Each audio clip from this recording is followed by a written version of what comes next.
Superhrdinov, ako je Superman, Spider-Man či Batman, zvyčajne poznáme len z komiksov a filmov a ešte pred voľbami aj z politických plagátov. Superhrdinovia sú však aj skutoční, akorát nemajú nadprirodzenú silu a nedokážu plecom zastaviť rozbehnuté nákladné auto. Jedného máme aj v Dunajskej Strede. Volá sa Zoltán Kohari. Nášmu štábu dalo poriadne zabrať, kým dunajsko-stredského Batmana bez mobilu našli. Vyzerá to tak, že Batman skutočne žije. Ten slovenský je v Dunajskej Strede, presnejšie na sídlisku Sever. Pravdepodobne aj preto dostal prezývku Severný Batman. Tento muž sa rozhodol bojovať so zlom aj napriek tomu, že jeho kostým nie je ako z filmu. Ušiel si ho sám a k nemu vyrobil aj doplnky. Nie, že si ublížite. Ne, to len ukážka, aby videli, že to je nebezpečné. A to je také ninjovské Batmanové. A toto je hodinka Batmanové. Tu je hlava. Kto vám to šije?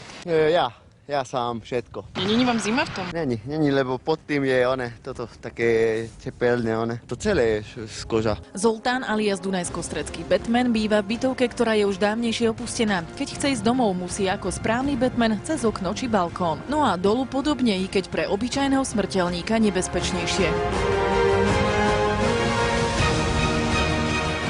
Tuto len chránim, aby nebol auto vykradnutý a takéto veci. A chodím v meste, aby tam neboli nejaké drogové činnosti. V prípade, že bude Zoltán svedkom neprávosti či kriminality, nezasiahne on sám, ale zavolá políciu.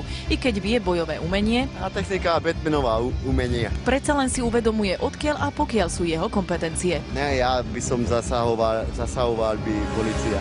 Ja som len taký pomocník im. Primátor Dunajskej Stredy je voči novodobému Batmanovi benevolentný, predsa len je obdobie fašiangových masiek a tak Zoltán alias Batman má zatiaľ svojmu hobby cestu otvorenú. Myslím si, že ľudia to vnímajú pozitívne a pokiaľ by sa malo zmeniť jeho správanie sa, tak samozrejme z úradnej moci ako mestský úrad musíme zakročiť a riešiť situáciu. Pomáha mi s taškami, zoberie smeti, je dobrý chlapec. Jeden človek zastavil, že toto nie je batmanské znak, že toto je papaj. Hovorím jemu, že vyzerám ako papagaj, vyzerám ako Batman, ne? I keď Zoltán nie je tak populárny ako napríklad Phoenix Jones, americký samozvaný superhrdina, predsa len mu jeho blízky držia palce. Radšej nie som Batman ako nejaký zabijak alebo nejaký mafiák. Iveta Krupová, televízia Joj.